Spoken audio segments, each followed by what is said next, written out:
श्री राम जी और लक्ष्मण जी मुनि के साथ चले। वे वहां गए जहां जगत को पवित्र करने वाली गंगा जी थीं।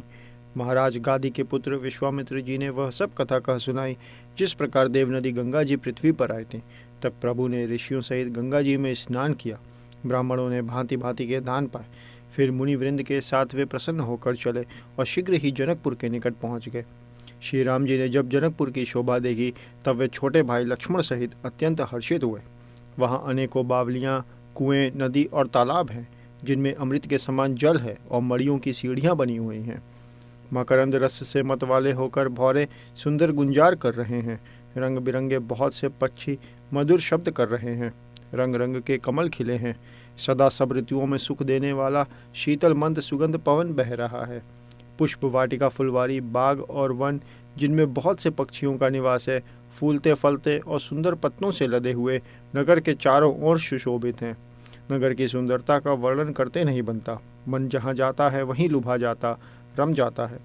सुंदर बाजार है, मड़ियों से बने हुए विचित्र छज्जे हैं, मानो ब्रह्मा ने उन्हें अपने हाथों से बनाया है। कुबेर के समान श्रेष्ठ धनी व्यापारी सब प्रकार की अनेक वस्तुएं लेकर दुकानों में बैठे हैं। सुंदर चौराहे और सुहावनी गलियां सदा सुगंध से सींची रहती हैं। सबके घर मंगलमय हैं और उन पर चित्र कढ़े हुए हैं जिन्हें मानो कामदेव रूपी चित्रकार ने अंकित किया है। नगर के सभी स्त्री पुरुष सुंदर, पवित्र, साधु स्वभाव वाले, धर्मात्मा, ज्ञानी और गुणवान हैं। जहाँ जनक जी का अत्यंत अनुपम सुंदर निवास स्थान महल है, वहाँ के विलास ऐश्वर्य को देखकर देवता भी थकित स्तंभित हो जाते हैं।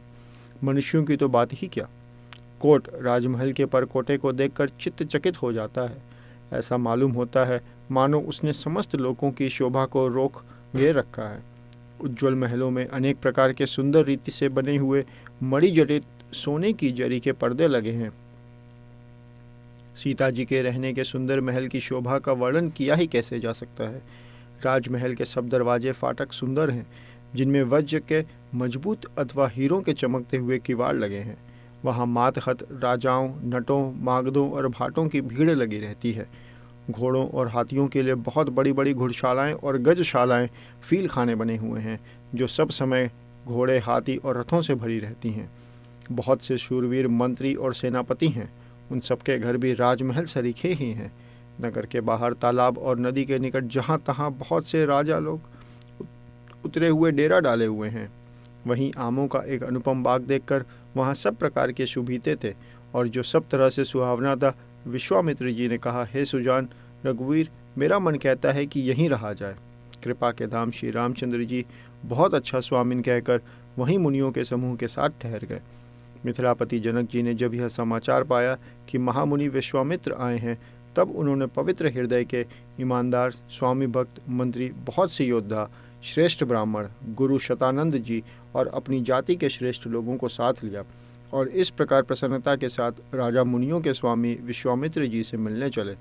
राजा ने मुनि के चरणों पर मस्तक रखकर प्रणाम किया। मुनियों के स्वामी विश्वामित्र जी ने प्रसन्न होकर आशीर्वाद दिया। फिर सारी ब्राह्मण मंडली को आदर सहित प्रणाम किया और अपना बड़ा भाग्य जानकर राजा आनंदित हुए। बार बार कुशल प्रश्न करके विश्वामित्र जी ने राजा को बैठाया। उसी समय दोनों भाई आ पहुँचे जो फुलवाड़ी देखने गए थे।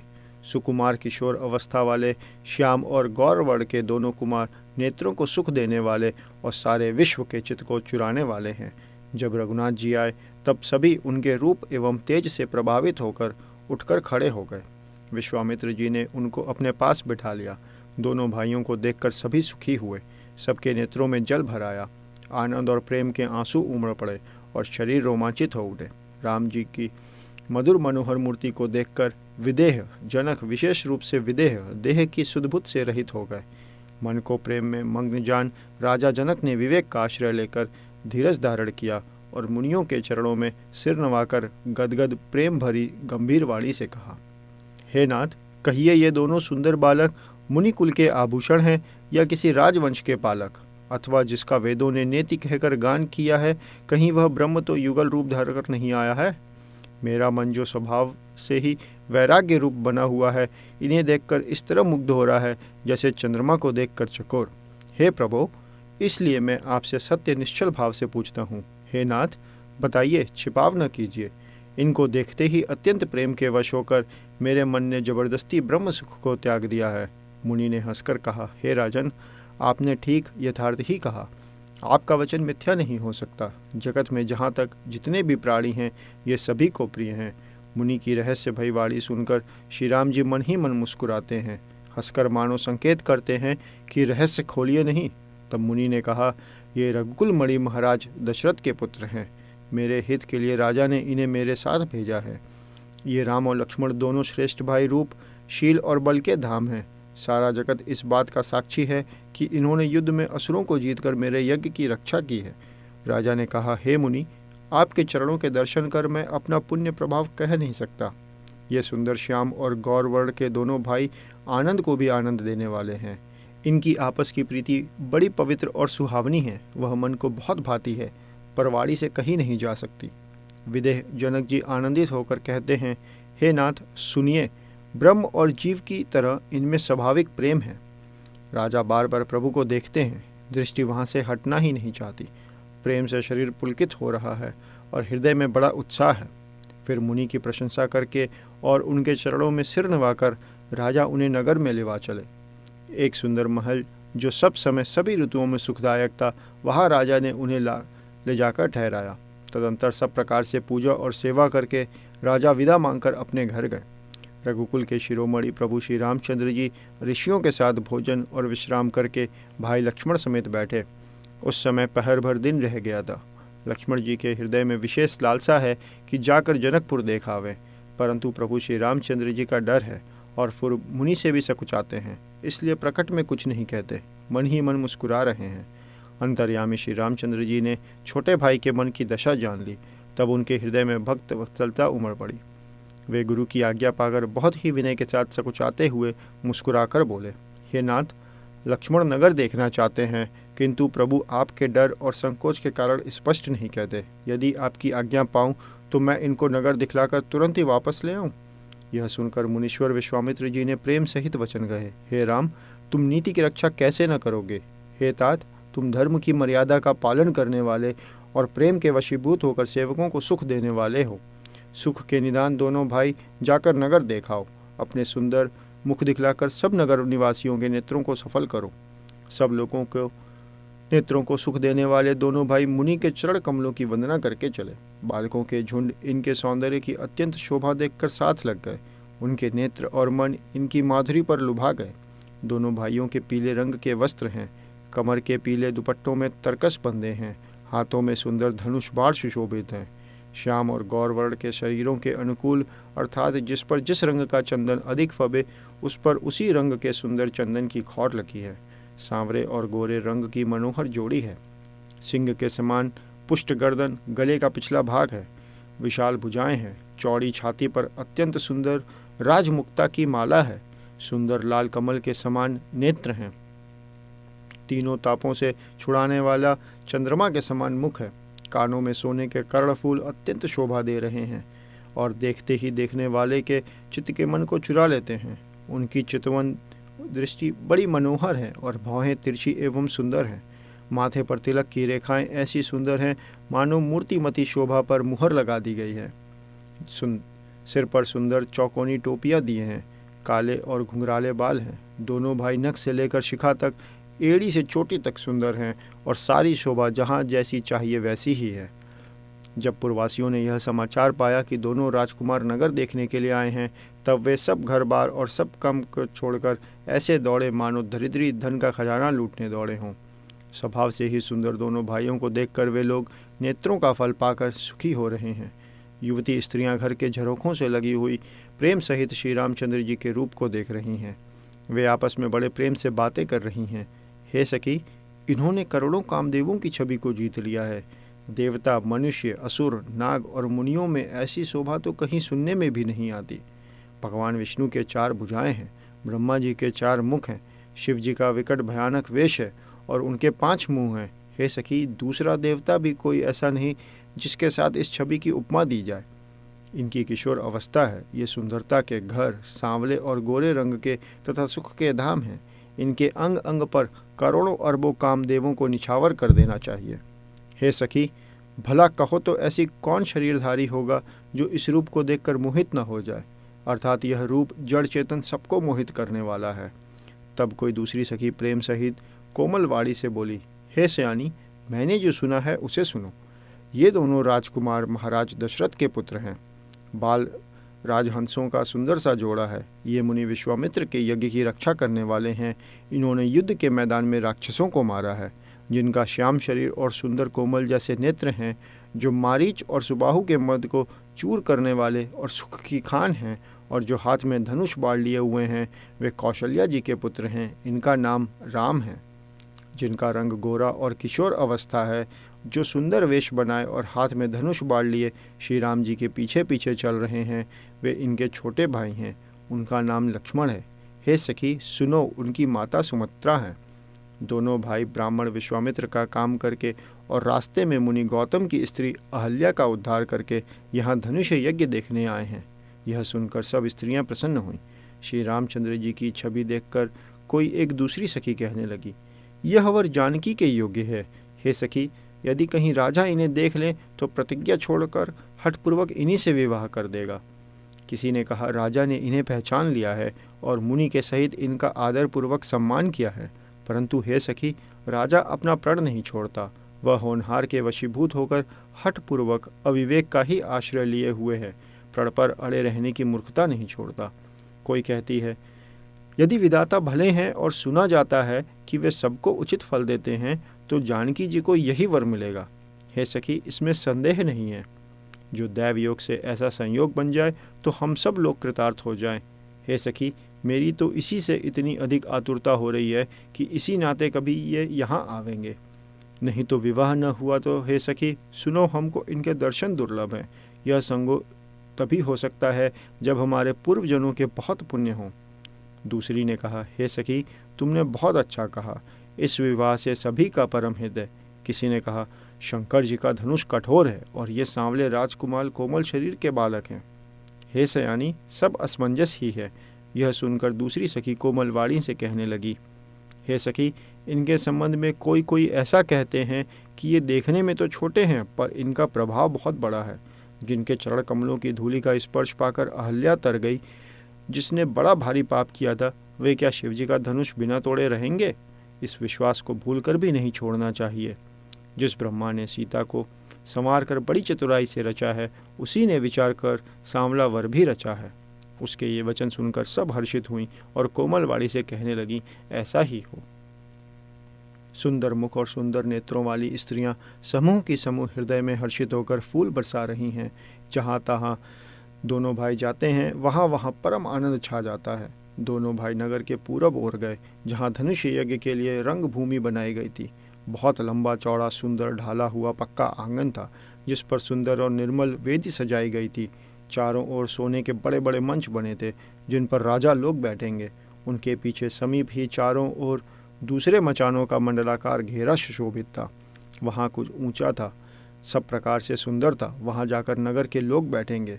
उन्हीं के पास विशाल एवं सुंदर सफ़ेद मकान अनेक रंगों के बनाए गए, जहाँ अपने अपने कुल के अनुसार सब स्त्रियाँ यथा योग्य जिसको जहाँ बैठना उचित है बैठकर देखेंगी। नगर के बालक कोमल वचन कह कहकर आदरपूर्वक प्रभु श्री रामचंद्र जी को यज्ञशाला की रचना दिखला रहे हैं। सब बालक इसी बहाने प्रेम के वश होकर श्री राम जी के मनोहर अंगों को छूकर शरीर से पुलकित हो रहे हैं, और दोनों भाइयों को देख देख कर उनके हृदय में अत्यंत हर्ष हो रहा है। श्री रामचंद्र जी ने सब बालकों को प्रेम के वश जानकर यज्ञ भूमि के स्थानों की प्रेम पूर्वक प्रशंसा की। इससे बालकों का उत्साह, आनंद और प्रेम और भी बढ़ गया, जिससे वे सब अपनी अपनी रुचि के अनुसार उन्हें बुला लेते हैं, और प्रत्येक के बुलाने पर दोनों भाई प्रेम सहित उनके पास चले जाते हैं। कोमल, मधुर और मनोहर वचन कहकर श्री राम जी अपने छोटे भाई लक्ष्मण को यज्ञ भूमि की रचना दिखलाते हैं, जिनकी आज्ञा पाकर माया लव निमेष पलक गिरने के चौथाई समय में ब्रह्मांडों के समूह रच डालती है। वही दीनों पर दया करने वाले श्री राम जी भक्ति के कारण धनुष यज्ञशाला को चकित होकर आश्चर्य के साथ देख रहे हैं। इस प्रकार सब कौतुक विचित्र रचना देखकर वे गुरु के पास चले। देर हुई जानकर उनके मन में डर है। जिनके भय से डर को भी डर लगता है, वही प्रभु भजन का प्रभाव, जिसके कारण ऐसे महान प्रभु भी भय का नाट्य करते हैं, दिखला रहे हैं। उन्होंने कोमल, मधुर और सुंदर बातें कहकर बालकों को जबरदस्ती विदाई किया। फिर भय, प्रेम, विनय और बड़े संकोच के साथ दोनों भाई गुरु के चरण कमलों में सिर नवाकर आज्ञा पाकर बैठे। रात्रि का प्रवेश होते ही संध्या के समय मुनि ने आज्ञा दी। तब सबने संध्या वंदन किया। फिर प्राचीन कथाएं तथा इतिहास कहते कहते सुंदर रात्रि दोपहर बीत गई। तब श्रेष्ठ मुनि ने जाकर शयन किया। दोनों भाई उनके चरण दबाने लगे। जिनके चरण कमलों के दर्शन एवं स्पर्श के लिए वैराग्यवान पुरुष भी भांति भांति के जप और योग करते हैं, वे ही दोनों भाई मानो प्रेम से जीते हुए प्रेम पूर्वक गुरु जी के चरण कमलों को दबा रहे हैं। मुनि ने बार बार आज्ञा दी। तब श्री रघुनाथ जी ने जाकर शयन किया। श्री राम जी के चरणों को हृदय से लगाकर भय और प्रेम सहित परम सुख का अनुभव करते हुए लक्ष्मण जी उनको दबा रहे हैं। प्रभु श्री रामचंद्र जी ने बार बार कहा, हे तात अब सो जाओ। तब वे उन चरण कमलों को हृदय में धरकर लेटे रहे। रात बीतने पर मुर्गे का शब्द कानों से सुनकर लक्ष्मण जी उठे। जगत के स्वामी सुजान श्री रामचंद्र जी भी गुरु से पहले ही जाग गए। सब शौच क्रिया करके वे जाकर नहाए। फिर संध्या अग्निहोत्री नित्य कर्म समाप्त करके उन्होंने मुनि को मस्तक नवाया। पूजा का समय जानकर गुरु की आज्ञा पाकर दोनों भाई फूल लेने चले। उन्होंने जाकर राजा का सुंदर बाग देखा। वहाँ वसंत ऋतु लुभा कर रह गई है। मन को लुभाने वाले अनेक वृक्ष लगे हैं। रंग बिरंगी उत्तम लताओं के मंडप छाए हुए हैं। नए पत्तों, फलों और फूलों से युक्त सुंदर वृक्ष अपनी संपत्ति से कल्प वृक्ष को भी लजा रहे हैं। पपीहे, कोयल, तोते, चकोर आदि पक्षी मीठी बोली बोल रहे हैं और मोर सुंदर नृत्य कर रहे हैं। बाग के बीचों बीच सुहावना सरोवर सुशोभित है, जिसमें मणियों की सीढ़ियाँ विचित्र ढंग से बनी हैं। उसका जल निर्मल है, जिसमें अनेक रंगों के कमल खिले हुए हैं। जल के पक्षी कलरव कर रहे हैं और भ्रमर गुंजार कर रहे हैं। बाग और सरोवर को देखकर प्रभु श्री रामचंद्र जी भाई लक्ष्मण सहित हर्षित हुए। यह बाग वास्तव में परम रमणीय है, जो जगत को सुख देने वाला है, श्री रामचंद्र जी को सुख दे रहा है। चारों ओर दृष्टि डालकर और मालियों से पूछकर वे प्रसन्न मन से पत्र पुष्प लेने लगे। उसी समय सीता जी वहाँ आई। माता ने उन्हें गिरिजा पार्वती जी की पूजा करने के लिए भेजा था। साथ में सब सुंदरी और सयानी सखियाँ हैं, जो मनोहर वाणी से गीत गा रही हैं। सरोवर के पास गिरिजा जी का मंदिर सुशोभित है, जिसका वर्णन नहीं किया जा सकता। देखकर मन मोहित हो जाता है। सखियों सहित सरोवर में स्नान करके सीता जी प्रसन्न मन से गिरिजा जी के मंदिर में गईं। उन्होंने बड़े प्रेम से पूजा की और अपने योग्य सुंदर वर मांगा। एक सखी सीता जी का साथ छोड़कर फुलवाड़ी देखने चली गई थी। उसने जाकर दोनों भाइयों को देखा और प्रेम में विवल होकर वह सीता जी के पास आई। सखियों ने उसकी दशा देखी कि उसका शरीर पुलकित है और नेत्रों में जल भरा है। सब कोमलवाड़ी से पूछने लगी कि अपनी प्रसन्नता का कारण बता। उसने कहा, 2 राजकुमार बाग देखने आए हैं। किशोर अवस्था के हैं और सब प्रकार से सुंदर हैं। वे सांवले और गोरे रंग के हैं। उनके सौंदर्य को मैं कैसे बखान कर कहूँ। वाड़ी बिना नेत्र की है और नेत्रों के वाड़ी नहीं है। यह सुनकर और सीता जी के हृदय में बड़ी उत्कंठा जानकर सब सयानी सखियाँ प्रसन्न हुईं। तब एक सखी कहने लगी, हे सखी, ये वही राजकुमार हैं जो सुना है कि कल विश्वामित्र मुनि के साथ आए हैं और जिन्होंने अपने रूप की मोहिनी डालकर नगर के स्त्री पुरुषों को अपने वश में कर लिया है। जहाँ तहाँ सब लोग उन्हीं की छवि का वर्णन कर रहे हैं। अवश्य चलकर उन्हें देखना चाहिए, वे देखने ही योग्य हैं। उसके वचन सीता जी को अत्यंत ही प्रिय लगे और दर्शन के लिए उनकी नेत्र अकुला उठे। उसी प्यारी सखी को आगे करके सीता जी चलीं। पुरानी प्रीति को कोई लख नहीं पाता। नारद जी के वचनों का स्मरण करके सीता जी के मन में पवित्र प्रीति उत्पन्न हुई। वे चकित होकर सब ओर इस तरह देख रही हैं मानो डरी हुई मृग छौनी इधर उधर देख रही हो।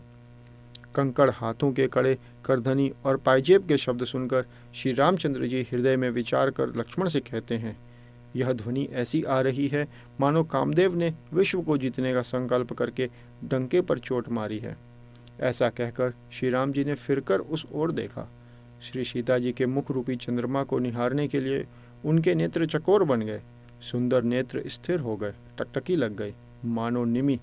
जनक जी के पूर्वज ने, जिनका सबकी पलकों में निवास माना जाता है, लड़की दामाद के मिलन प्रसंग को देखना उचित नहीं, इस भाव से सकुचाकर पलकें छोड़ दी, पलकों में रहना छोड़ दिया, जिससे पलकों का गिरना रुक गया। सीता जी की शोभा देखकर श्री राम जी ने बड़ा सुख पाया। हृदय में वे उसकी सराहना करते हैं, किंतु मुख से वचन नहीं निकलते। वह शोभा ऐसी अनुपम है मानो ब्रह्मा ने अपनी सारी निपुणता को मूर्तिमान कर संसार को प्रकट करके दिखा दिया हो। वह सीता जी की शोभा सुंदरता को भी सुंदर करने वाली है। वह ऐसी मालूम होती है मानो सुंदरता रूपी घर में दीपक की लौ जल रही हो।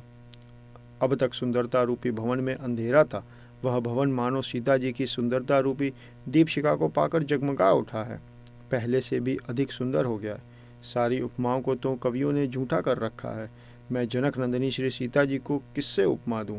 इस प्रकार हृदय में सीता जी की शोभा का वर्णन करके और अपनी दशा को विचार कर प्रभु श्री रामचंद्र जी पवित्र मन से अपने छोटे भाई लक्ष्मण से समयानुकूल वचन बोले, हे तात, यह वही जनक जी की कन्या है जिसके लिए धनुष यज्ञ हो रहा है। सखियां इसे गौरी पूजन के लिए ले आई हैं। यह फुलवाड़ी में प्रकाश करती हुई फिर रही है, जिसकी अलौकिक सुंदरता देखकर स्वभाव से ही पवित्र मेरा मन क्षुब्ध हो गया है। वह सब कारण अथवा उसका सब कारण तो विधाता जाने, किंतु हे भाई सुनो, मेरे मंगलदायक दाहिने अंग फड़क रहे हैं। रघुवंशियों का यह सहज जन्मगत स्वभाव है कि उनका मन कभी कुमार्ग पर पैर नहीं रखता। मुझे तो अपने मन का अत्यंत ही विश्वास है कि जिसने जागृत की कौन कहे, स्वप्न में भी पराई स्त्री पर दृष्टि नहीं डाली है। रण में शत्रु जिनकी पीठ नहीं देख पाते, अर्थात जो लड़ाई के मैदान से भागते नहीं, पराई स्त्रियां जिनके मन और दृष्टि को नहीं खींच पाती, और भिखारी जिनके यहाँ से ना ही नहीं पाते, खाली हाथ नहीं लौटते, ऐसे श्रेष्ठ पुरुष संसार में थोड़े हैं।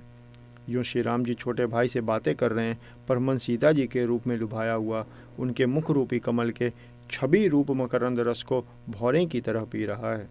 सीता जी चकित होकर चारों ओर देख रही हैं। मन इस बात की चिंता कर रहा है कि राजकुमार कहाँ चले गए। बाल मृग नयनी, मृग के छौने की सी आँख वाली सीता जी जहाँ दृष्टि डालती हैं, वहाँ मानो श्वेत कमलों की कतार बरस जाती है। तब सखियों ने लता की ओट में सुंदर श्याम और गौर कुमारों को दिखलाया। उनके रूप को देखकर नेत्र ललचा उठे। वे ऐसे प्रसन्न हुए मानो उन्होंने अपना खजाना पहचान लिया। श्री रघुनाथ जी की छवि देखकर नेत्र थकित निश्चल हो गए, पलकों ने भी गिरना छोड़ दिया। अधिक स्नेह के कारण शरीर विह्वल बेकाबू हो गया, मानो शरद ऋतु के चंद्रमा को चकोरी बेसद हुई देख रही हो। नेत्रों के रास्ते श्री राम जी को हृदय में लाकर चतुर शिरोमणि जानकी जी ने पलकों के किवाड़ लगा दिए, अर्थात नेत्र मूंद कर उनका ध्यान करने लगी। जब सखियों ने सीता जी को प्रेम के वश जाना, तब वे मन में सकुचा गईं, कुछ कह नहीं सकती थीं। उसी समय दोनों भाई लता मंडप कुंज में से प्रकट हुए, मानो दो निर्मल चंद्रमा बादलों के पर्दे को हटाकर निकले हों। दोनों सुंदर भाई शोभा की सीमा है। उनके शरीर की आभा नीले और पीले कमल की सी है। सिर पर सुंदर मोरपंख सुशोभित हैं। उनके बीच में फूलों की कलियों के गुच्छे लगे हैं। माथे पर तिलक और पसीने की बूंदें शोभायमान हैं। कानों में सुंदर भूषणों की छवि छाई है। टेढ़ी भौहें और घुंघराले बाल हैं। नए लाल कमल के समान रत्नारे लाल नेत्र हैं। ठोड़ी नाक और गाल बड़े सुंदर हैं और हंसी की शोभा मन को मोल लिए लेती है। मुख की छवि तो मुझसे कही ही नहीं जाती, जिसे देखकर बहुत से कामदेव लजा जाते हैं। वक्ष स्थल पर मणियों की माला है। शंख के सदृश सुंदर गला है और कामदेव के हाथी के बच्चे की सूंड के समान उतार चढ़ाव वाली एवं कोमल भुजाएं हैं, जो बल की सीमा है। जिसके बाएं हाथ में फूलों सहित दोना है, हे सखी, वह सांवला कुंवर तो बहुत ही सलोना है। सिंह की सी पतली लचीली कमर वाले पीताम्बर धारण किए हुए शोभा और शील के भंडार सूर्यकुल के भूषण श्री रामचंद्र जी को देखकर सपियां अपने आप को भूल गईं। एक चतुर सखी धीरज धरकर हाथ पकड़कर सीता जी से बोली, गिरिजा जी का ध्यान फिर कर लेना, इस समय राजकुमारों को क्यों नहीं देख लेती। तब सीता जी ने सकुचाकर नेत्र खोले और रघुकुल के दोनों सिंहों को अपने सामने खड़े देखा। नख से शिखा तक श्री राम जी की शोभा देखकर और फिर पिता का प्रण याद करके उनका मन बहुत क्षुब्ध हो गया। जब सखियों ने सीता जी को परवश प्रेम के वश देखा, तब सब भयभीत होकर कहने लगी, बड़ी देर हो गई, अब चलना चाहिए, कल इसी समय फिर आएंगी। ऐसा कहकर एक सखी मन में हंसी। सखी की यह रहस्य भरी वाणी सुनकर सीता जी सकुचा गईं। देर हो गई जान उन्हें माता का भय लगा। बहुत धीरज धरकर वे श्री रामचंद्र जी को हृदय में ले आईं और उनका ध्यान करती हुई अपने को पिता के अधीन जानकर लौट चलीं। मृग, पक्षी और वृक्षों को देखने के बहाने सीता जी बार बार घूम जाती हैं और श्री राम जी की छवि देख देख कर उनका प्रेम कम नहीं बढ़ रहा है, अर्थात बहुत ही बढ़ता जाता है। शिव जी के धनुष को कठोर जानकर वे विसूरती मन में विलाप करती हुई हृदय में श्री राम जी की सांवली मूर्ति को रखकर चलीं। शिव जी के धनुष की कठोरता का स्मरण आने से उन्हें चिंता होती थी कि ये सुकुमार रघुनाथ जी उसे कैसे तोड़ेंगे। पिता के प्रण की स्मृति से उनके हृदय में क्षोभ था ही, इसलिए मन में विलाप करने लगीं। प्रेमवश ऐश्वर्य की विस्मृति हो जाने से ही ऐसा हुआ। फिर भगवान के बल का स्मरण आते ही वे हर्षित हो गईं और सांवली छवि को हृदय में धारण करके चलें। प्रभु श्री राम जी ने जब सुख, स्नेह, शोभा और गुणों की खान श्री जानकी जी को जाती हुई जाना, तब परम प्रेम की कोमल स्याही बनाकर उनके स्वरूप को अपने सुंदर चित्त रूपी भित्ति पर चित्रित कर लिया। सीता जी पुनः भवानी जी के मंदिर में गईं और उनके चरणों की वंदना करके हाथ जोड़कर बोली, हे श्रेष्ठ पर्वतों के राजा, हिमाचल की पुत्री पार्वती, आपकी जय हो, जय हो। हे महादेव जी के मुख रूपी चंद्रमा की और टकटकी लगाकर देखने वाली चकोरी, आपकी जय हो। हे हाथी के मुख वाले गणेश जी और 6 मुख वाले स्वामी कार्तिक जी की माता, हे जगत जननी, हे बिजली की सी कांति युक्त शरीर वाली, आपकी जय हो। आपका न आदि है, न मध्य है और न अंत है। आपके असीम प्रभाव को वेद भी नहीं जानते। आप संसार को उत्पन्न, पालन और नाश करने वाली हैं, विश्व को मोहित करने वाली और स्वतंत्र रूप से विहार करने वाली हैं। पति को इष्ट देव मानने वाली श्रेष्ठ नारियों में है माता, आपकी प्रथम गणना है। आपकी अपार महिमा को हजारों सरस्वती और शेष भी नहीं कह सकते। हे भक्तों को मुँह मांगा वर देने वाली, हे त्रिपुर के शत्रु शिव जी की प्रिय पत्नी, आपकी सेवा करने से चारों फल सुलभ हो जाते हैं। हे देवी, आपके चरण कमलों की पूजा करके देवता, मनुष्य और मुनि सभी सुखी हो जाते हैं। मेरे मनोरथ को आप भली भांति जानती हैं, क्योंकि आप सदा सबके हृदय रूपी नगरी में निवास करती हैं। इसी कारण मैंने उसको प्रकट नहीं किया। ऐसा कहकर जानकी जी ने उनके चरण पकड़ लिए। गिरिजा जी सीता जी के विनय और प्रेम के वश में हो गईं। उनके गले की माला खिसक पड़ी और मूर्ति मुस्कुराई। सीता जी ने आदरपूर्वक उस प्रसाद माला को सिर पर धारण किया। गौरी जी का हृदय हर्ष से भर गया और वे बोली, हे सीता, हमारी सच्ची आशीष सुनो, तुम्हारी मनोकामना पूरी होगी। नारद जी का वचन सदा पवित्र, संशय, भ्रम आदि दोषों से रहित और सत्य है। जिसमें तुम्हारा मन अनुरक्त हो गया है वही वर तुमको मिलेगा। जिसमें तुम्हारा मन अनुरक्त हो गया है वही स्वभाव से ही सुंदर सांवला वर श्री रामचंद्र जी तुमको मिलेगा। वह दया का खजाना और सुजान सर्वज्ञ है, तुम्हारे शील और स्नेह को जानता है। इस प्रकार श्री गौरी जी का आशीर्वाद सुनकर जानकी जी समेत सब सखियाँ हृदय में हर्षित हुईं। तुलसीदास जी कहते हैं, भवानी को बार बार पूछकर सीता जी प्रसन्न मन से राजमहल को लौट चलीं। गौरी जी को अनुकूल जानकर सीता जी के हृदय को जो हर्ष हुआ वह कहा नहीं जा सकता। सुंदर मंगलों के मूल उनके बाएं अंग फड़कने लगे। हृदय में सीता जी के सौंदर्य की सराहना करते हुए दोनों भाई गुरु जी के पास गए। श्री रामचंद्र जी ने विश्वामित्र जी से सब कुछ कह दिया, क्योंकि उनका सरल स्वभाव है, छल तो उसे छूता भी नहीं है। फूल पाकर मुनि ने पूजा की, फिर दोनों भाइयों को आशीर्वाद दिया कि तुम्हारे मनोरथ सफल हों। यह सुनकर श्री राम लक्ष्मण सुखी हुए। श्रेष्ठ विज्ञानी मुनि विश्वामित्र जी भोजन करके कुछ प्राचीन कथाएं कहने लगे। इतने में दिन बीत गया और गुरु की आज्ञा पाकर दोनों भाई संध्या करने चले। उधर पूर्व दिशा में सुंदर चंद्रमा उदय हुआ।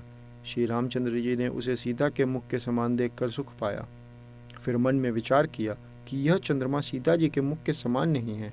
खारे समुद्र में तो इसका जन्म, फिर उसी समुद्र से उत्पन्न होने के कारण विष इसका भाई। दिन में यह मलिन, शोभाहीन, निस्तेज रहता है और कलंकी काले दाग से युक्त है। बेचारा गरीब चंद्रमा सीता जी के मुख की बराबरी कैसे पा सकता है। फिर यह घटता बढ़ता है और विरहणी स्त्रियों को दुख देने वाला है। राहु अपनी संधि में पाकर इसे ग्रस लेता है। चकवे को चकवी के वियोग का शोक देने वाला और कमल का वैरी उसे मुरझा देने वाला है। हे चंद्रमा, तुझमें तो बहुत से अवगुण हैं जो सीता जी में नहीं हैं। अतः जानकी जी के मुख की तुझे उपमा देने में बड़ा अनुचित कर्म करने का दोष लगेगा। इसी प्रकार चंद्रमा के बहाने सीता जी के मुख की छवि का वर्णन करके बड़ी रात हो गई। वे गुरु जी के पास चले। मुनि के चरण कमलों में प्रणाम करके आज्ञा पाकर उन्होंने विश्राम किया। रात बीतने पर श्री रघुनाथ जी जागे और भाई को देखकर ऐसा कहने लगे, हे तात, देखो, कमल, चक्रवाक और समस्त संसार को सुख देने वाला अरुणोदय हो गया। लक्ष्मण जी दोनों हाथ जोड़कर प्रभु के प्रभाव को सूचित करने वाली कोमल बोले। अरुणोदय होने से कुमुदिनी सकुचा गई और तारागणों का प्रकाश फीका पड़ गया। जिस प्रकार आपका आना सुनकर सब राजा बलहीन हो गए हैं, सब राजा रूपी तारे उजाला मंद प्रकाश करते हैं, पर वे धनुष रूपी महान अंधकार को हटा नहीं सकते। रात्रि का अंत होने से जैसे कमल, चकवे, भौरे और नाना प्रकार के पक्षी हर्षित हो रहे हैं, वैसे ही हे प्रभु, आपके सब भक्त धनुष टूटने पर सुखी होंगे। सूर्य उदय का हुआ, बिना ही परिश्रम अंधकार नष्ट हो गया, तारे छिप गए, संसार में तेज का प्रकाश हो गया। हे रघुनाथ जी, सूर्य ने अपने उदय के बहाने सब राजाओं को प्रभु आपका प्रताप दिखलाया है। आपकी भुजाओं के बल की महिमा को उद्घाटित करने, खोल कर दिखाने के लिए ही धनुष तोड़ने की यह पद्धति प्रकट हुई है। भाई के वचन सुनकर प्रभु मुस्कुराए। फिर स्वभाव से ही पवित्र श्री राम जी ने शौच से निवृत्त होकर स्नान किया और नित्य कर्म करके वे गुरु जी के पास आए। आकर उन्होंने गुरु जी के सुंदर चरण कमलों में सिर नवाया। तब जनक जी ने शतानंद जी को बुलाया और उन्हें तुरंत ही विश्वामित्र मुनि के पास भेजा। उन्होंने आकर जनक जी की विनती सुनाई। विश्वामित्र जी हर्षित होकर दोनों भाइयों को बुलाया। शतानंद जी के चरणों की वंदना करके प्रभु श्री रामचंद्र जी गुरु जी के पास आ बैठे। तब मुनि ने कहा, हे तात, चलो, जनक जी ने बुला भेजा है।